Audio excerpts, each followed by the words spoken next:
నేను జగన్కు ఫేవర్ కాదు, వైఎస్ జగన్మోహన్ రెడ్డి ప్రభుత్వం ఫేవర్. కొన్ని మంచి పని చేసింది, కొన్ని చెడ్డ పని చేసింది. నా బాధ ఏంటంటే వివేకానంద రెడ్డి మర్డర్ను ఛేదించలేకపోయింది ఆ ప్రభుత్వం అనేది బాధ ఉన్నది. ఎందుకంటే నన్ను తీసుకొచ్చిన ఆయన తమ్ముడు, నాకు కూడా సన్నిహితుడు కాబట్టి ఒక అసంతృప్తి తప్ప నాకు వేరే అసంతృప్తులు ఏం లేవు. కానీ ఆయన వెనక కూడా మీకు సేమ్ ఇదే టైప్లో నడిచింది. నడవడం వల్ల సౌత్ గ్రూప్ అంటే బ్యాక్గ్రౌండ్ చాలా పెద్ద ఎత్తున నడుస్తుంది సార్ ఇది. అందులో ఉన్న వాళ్ళు ఎవరన్నా చెప్పగలరా? పోనీ ఎవరు కొంతమంది పేర్లు ఆ వెనకాల ఎవరైతే నడుస్తున్నారో గూగుల్ కూడా చూస్తారు సార్. నేను అన్ని చెప్పగానే ఒకటి మాత్రం చెప్తా, కవితకు బెయిల్ ఇప్పించింది రేవంత్ రెడ్డి. చాలా కాంట్రవర్షియల్ అవుతుంది. అరే చెప్తున్నా కదా సార్, కవితకు బెయిల్ ఇప్పించింది రేవంత్ రెడ్డి. కవిత అరెస్ట్ అయ్యే 2 రోజుల ముందు ఆమెకు అలర్ట్ చేసింది కూడా రేవంత్ రెడ్డి. సార్ ఒకటి మీరు ఫస్ట్ కంపెనీ వీళ్ళిద్దరు కలిసి పెట్టిన వ్యాపారం తెలుసా మీకు? తెలియదు. నగర విత్ డాక్యుమెంట్స్ ఉన్నాయి అవి. అడికోర్ ఇన్ఫ్రాస్ట్రక్చర్స్ ఇద్దరు కలిసి పెట్టారు. ఇద్దరు కవిత అండ్ రేవంత్ రెడ్డి పెట్టినాక మన ఇద్దరం చాలా రోజులు ఉంటే ఇబ్బంది అవుతుందని కవిత ప్లేస్లో విందుల మందుల అని ఒక ఎన్ఆర్ఐని పెట్టింది. ఈయననేమో వీళ్ళ బామ్మర్ది సుజిని సృజన్ పెట్టింది. Okay, Sujini Srujan south group లో ఉన్నాడు ఆయన. మీరు దీని వెనక ఇంకా చాలా మంది ఉంటారు.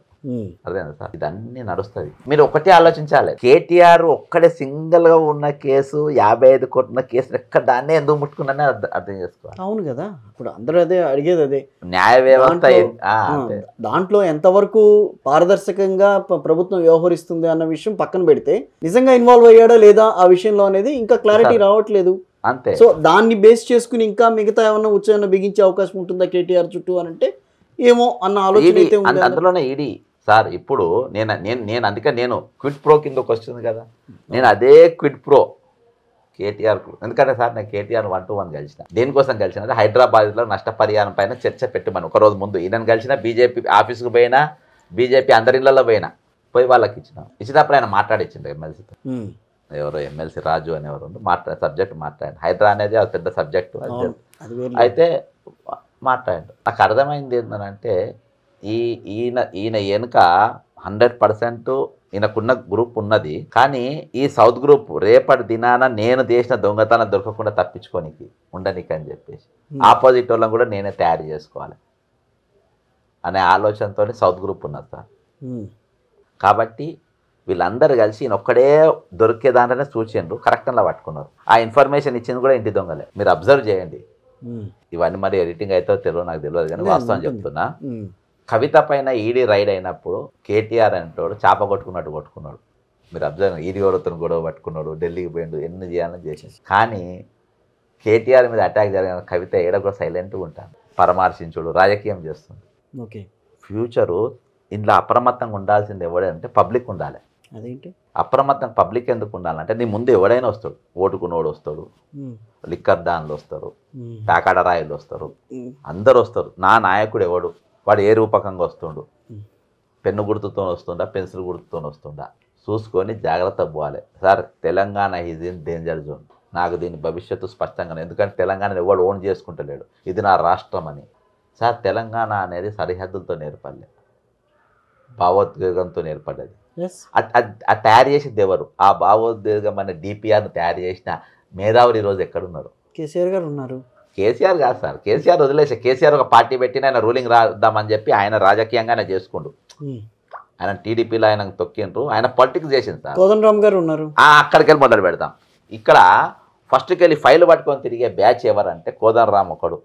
ఎందుకంటే ఫస్ట్ మీటింగ్ నాతో పెట్టించింది 97లో కాజీపేటలో. కోదండరామ్ అంటోడు ఒకడు. మీకు మల్లెపల్లి లక్ష్మి ఆయన, దశపల్లి సీను, వాళ్ళు వీళ్ళు అందరూ కూడా వీళ్ళు వాళ్ళ పుట్టకుట్టి కోసం తిరుగుడు మొదలు పెట్టిండ్రు. ఆ పార్టీ ఆఫీస్కు, ఈ పార్టీ ఆఫీస్, చిన్నారెడ్డి దగ్గర కూడా పోయిండ్రు, అప్పుడు ఇంద్రారెడ్డి దగ్గర పోయిండ్రు. కేసీఆర్ది క్లిక్ అయింది, తక్కిన వాళ్ళకి క్లిక్ కాలే.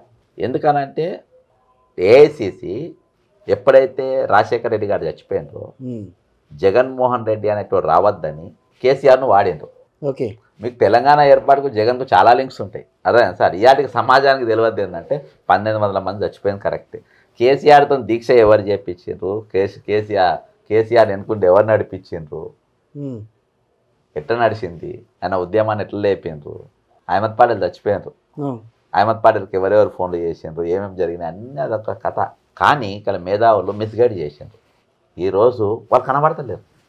వాడు రేవంత్ వెనక పోయిండు, వాడు కేసీఆర్ వెనక పోయిండు, వాడు బీజేపీ కనబడుతుండే ఎవడని ఎవరు లేరు. ఇవాళ ఎవరు నిలబడ్డారు పబ్లిక్లో రోడ్ డిపిఆర్ తెలంగాణ మేధావి నాకు డిపిఆర్ ఇచ్చిండు, ఈ డిపిఆర్ సంఖ్యలో పట్టుకొని నిలబడ్డాడు. తెలంగాణ 4 కోట్ల పబ్లిక్ ఆంచవరస్తా. అదే అంట sir, right. I'm in confusion. Telangana వాడు నేను కన్ఫ్యూజన్ ఉన్నా. అదేంది అయితే కన్ఫ్యూజన్ ఉన్నా, నాకు చెప్పిన వాళ్ళు లేరు కదా సార్. ఇప్పుడు నాకు పేపర్ ఇచ్చిండు, లేకపోవచ్చు, నిధులు నియామకాలు లేకపోవచ్చు సార్. స్టేట్ ఏర్పడింది, 10 ఏళ్ల పాటు కేసీఆర్ పాలన నడిచింది, అందరూ మెచ్చుకున్నారు. 5 ఏళ్ళు అయిపోయింది, తర్వాత 10 ఏళ్ళు అయిపోయింది, కేసీఆర్ పాలన మెచ్చుకున్నారు, అభివృద్ధి చూపించారు ఆయన కూడా. సార్ మెచ్చుకుంటే ఎందుకు ఓడిపోతాడు?